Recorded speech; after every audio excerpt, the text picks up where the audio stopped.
terus ngomongkan syahadat di depan kiai, di depan ustadz yang bukan imam, itu menurut Quran hadis nggak sah. Adapun imam-imam seperti imam mereka, imam bahlul-bahlul itu ya tidak memenuhi persyaratan.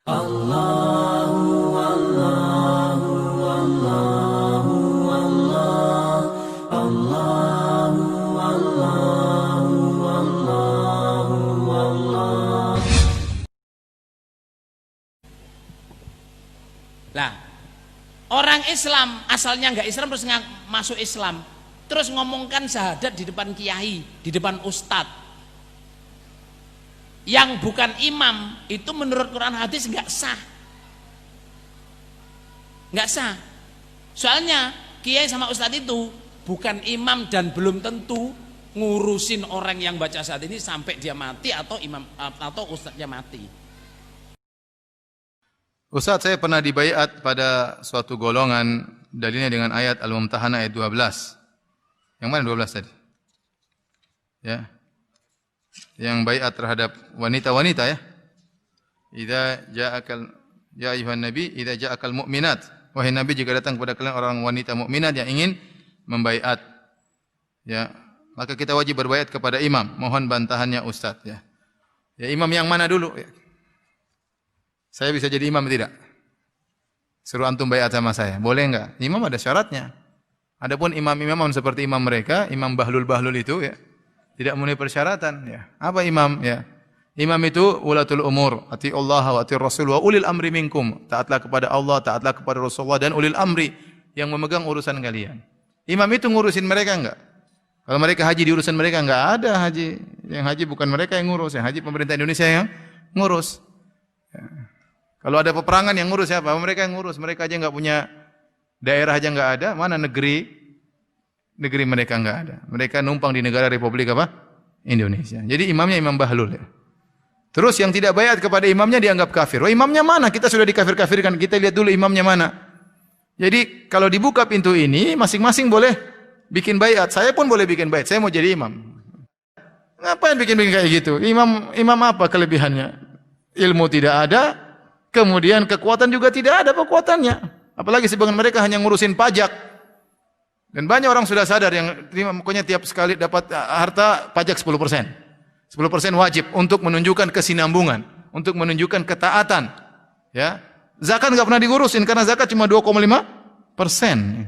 Jadi ini suatu kelompok yang benar-benar duniawi murni di-packing dengan agama ya. Di-packing dengan apa? Agama. Kemudian menjamin surga hanya milik mereka. Ya, semua orang ingin masuk surga bayar pajak 10%. Dan yang imamnya bahlul, rakyatnya lebih bahlul lagi.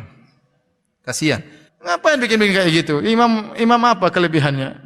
Ilmu tidak ada, kemudian kekuatan juga tidak ada kekuatannya. Apalagi sebagian mereka hanya ngurusin pajak. Dan banyak orang sudah sadar yang pokoknya tiap sekali dapat harta pajak 10%. 10% wajib untuk menunjukkan kesinambungan, untuk menunjukkan ketaatan. Ya. Zakat enggak pernah diurusin karena zakat cuma 2,5%. Jadi ini suatu kelompok yang benar-benar duniawi murni di-packing dengan agama ya. Di-packing dengan apa? Agama. Kemudian menjamin surga hanya milik mereka. Ya, semua orang ingin masuk surga bayar pajak 10%. Dan yang imamnya bahlul, rakyatnya lebih bahlul lagi. Kasihan. Sekarang banyak yang sadar ya. Mereka tahu bahwa mereka ditipu selama ini. Uang diambil oleh mereka. Mereka berbaiat pada jemaah-jemaah yang ada di Indonesia. Saya sudah katakan, kalau ada jemaah-jemaah yang dibentuk di dalam negara kesatuan Republik Indonesia, maka jemaah-jemaah ini hukumnya itu adalah keluar dari jemaah. Hukumnya adalah apa? Keluar dari jamaah, dan itulah yang memecah belah jamaah namanya. Dan itu yang dilarang. Itu yang dilarang. Baik. Itu hakikatnya. Makanya tadi saya terangkan apa makna jemaah dalam Islam. Cuma ada dua makna. Tidak ada jemaah dengan makna di dalam negara yang sudah ada pimpinan negaranya, kemudian dia bikin kelompok-kelompok lagi, ada pimpinannya yang dia baiat di situ. Ya. Baiat itu hak pimpinan negara, bukan pimpinan kelompok.